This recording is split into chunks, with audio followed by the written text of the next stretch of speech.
Amigos televidentes, y llegó la hora del segmento de recomendaciones médicas y tenemos a nuestra invitada, la doctora Macieli Blandón, que ella es especialista en cardiopatía isquémica. Bienvenida, doctora. Muy buenos días, doctor. Gracias por la invitación. Es un placer poder compartir esta entrevista con usted. El día de hoy vamos a hablar sobre un tema que afecta tanto a hombres como mujeres, pero que dependiendo de la etapa de la vida se vuelve más frecuente, y es cardiopatía isquémica, y nos vamos a basar en el sexo femenino, cómo lo afecta. Para empezar, doctora, me gustaría que nos dijera en qué consiste la cardiopatía isquémica. La cardiopatía isquémica o enfermedad de las arterias coronarias o cardiopatía coronaria consiste en una obstrucción a nivel de las arterias del corazón. Esta se produce por la aterosclerosis, es decir, por la acumulación de grasa, de colesterol o incluso otras sustancias dentro o fuera de la arteria del corazón, en el cual se ve afectado el flujo sanguíneo y por ende el oxígeno que transcurre o que circula a través del torrente sanguíneo también se ve afectado. Y es ahí la palabra isquémica, que quiere decir una deficiencia de oxígeno en el tejido. Doctora, según las estadísticas se habla de que la mortalidad por cardiopatía isquémica se da a partir de los 35 años y que es 3 veces mayor en los hombres en el rango de 34 a 55 años, y esto va a descender un poco a partir de los 75 a 84 años, que ya es de 1.6. ¿A qué se debe que se vuelva más común en la mujer? Así es, como bien lo explicaba, en el caso de las mujeres va a estar influyendo la hormona, en este caso los estrógenos.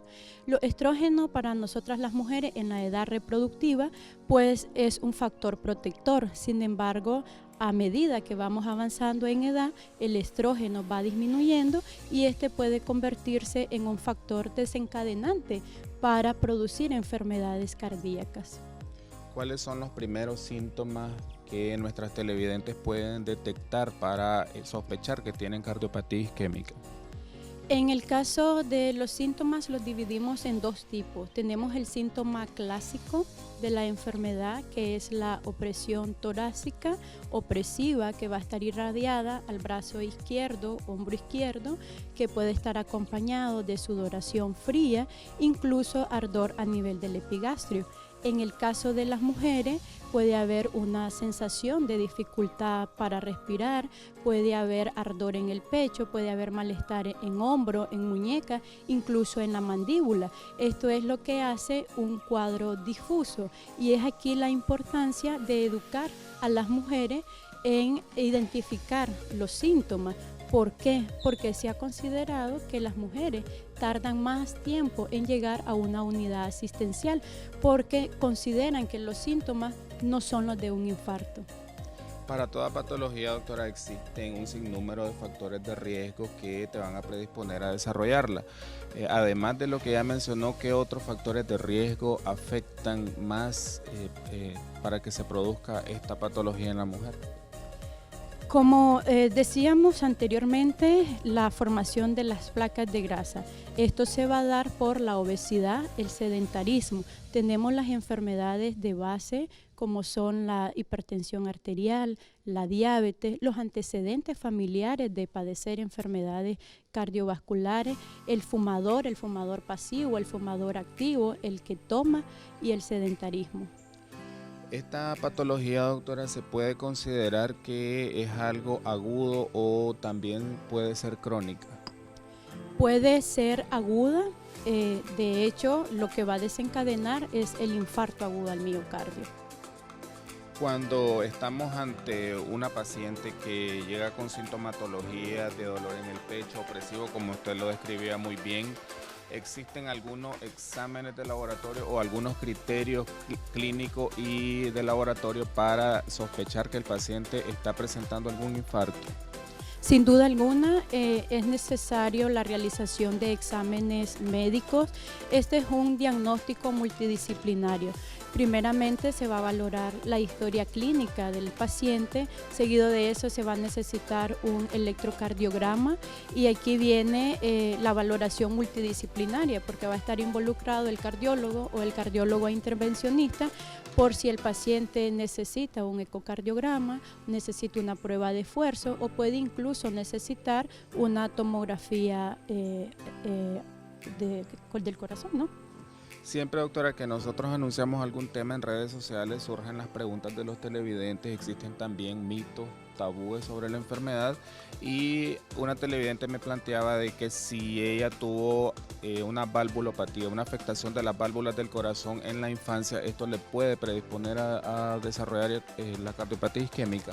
Claro que sí, es una enfermedad que hay que darle seguimiento. Recordemos que una afectación a nivel de las válvulas se le tiene que dar seguimiento. Sin duda alguna el corazón se agota, ¿no? Entonces puede desarrollar perfectamente una enfermedad cardíaca. Uno de los mitos bastante común es de que la población piensa de que los infartos solo le dan a los varones. ¿Qué hay de cierto en esto? En ese caso es un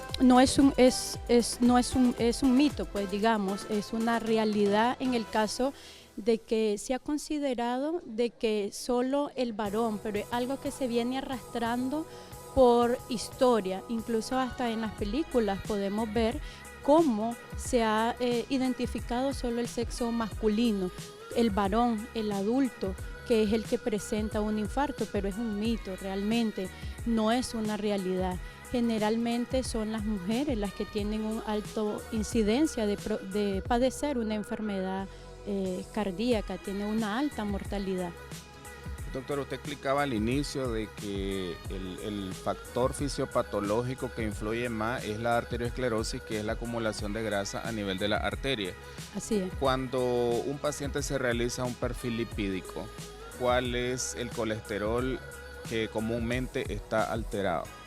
Recordemos que el perfil lipídico está compuesto por lo que nuestros pacientes conocen colesterol bueno y colesterol malo. Generalmente va a estar alterado en lo que conocemos como colesterol malo, que es lo que se va a ir acumulando en las arterias del corazón.